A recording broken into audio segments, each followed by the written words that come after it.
we all know that February is what? Black History Month. And so this entire month we have been reading and talking about African Americans that has shaped our nation and community in many ways. So each week we have learned about African Americans. Can anyone give me examples of people that we have talked about? Aiden? Frederick Douglass. Martin Luther King. Cayenne. Maya Angelou. JC. Oprah Winfrey. Kylie. Harriet Tubman. Who else? Tab. Rosa Parks. Okay, so this week we will be reading and talking about someone named Ruby Bridges. Has anyone ever heard of Ruby Bridges? No. Good. What do you already know about Ruby Bridges? Aiden? She was in kindergarten? Was she in kindergarten? Yes. I thought she was in first grade. No. She had went to kindergarten and went to first grade. Okay. Chase? Did she? She tried to save the world? Okay, so this is a short read aloud story about Ruby Bridges. So we're going to have our hands in our lap and we're going to have our listening ears and closed mouths, okay? My name is Ruby Bridges. In 1960, I went to kindergarten in a school for black children. I liked my school. I liked my teacher. I liked my friends. But there was a school for white children even closer to my house than the school for black children.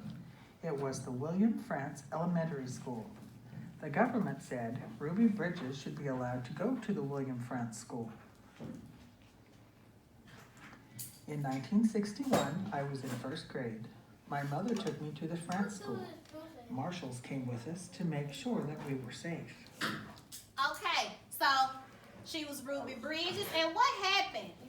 She went to a school that was only for what? White people. So Ruby Bridges integrated the school. So that means she was a black African American girl, and she was in first grade, and she went to a school that was made for only white people. How do you think she felt during that time being the only African American going into a school with all white students? Mad.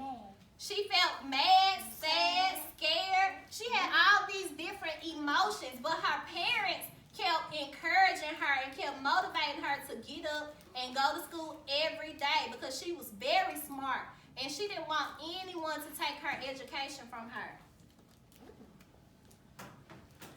Some people did not want a black child to go to the white school. They stood near the school. They yelled at me to go away. Parents took their children out of the school. I was alone with my teacher, Mrs. Henry. So that was her teacher, Miss Henry. I loved Mrs. Henry, and Mrs. Henry loved me. I was a very good student. I learned math, I learned how to read, but I wish the children would come back. Goes to school, read, Ruby. So the children, all the children, they didn't want to go to school and be in a classroom with a black person. So how did that make her feel? Sad. But her teacher, Mrs. Henry, what color was she? Was she black or white? White. She was white, and her teacher was very nice to her. Her teacher taught her what? It said taught her how to math, read. Taught her how to read and all of that. Her teacher kept encouraging her and kept teaching her. But she said she might want the children to come back. But she wanted the children to come back and join with her because she didn't hate white people. She wanted to get along. She wanted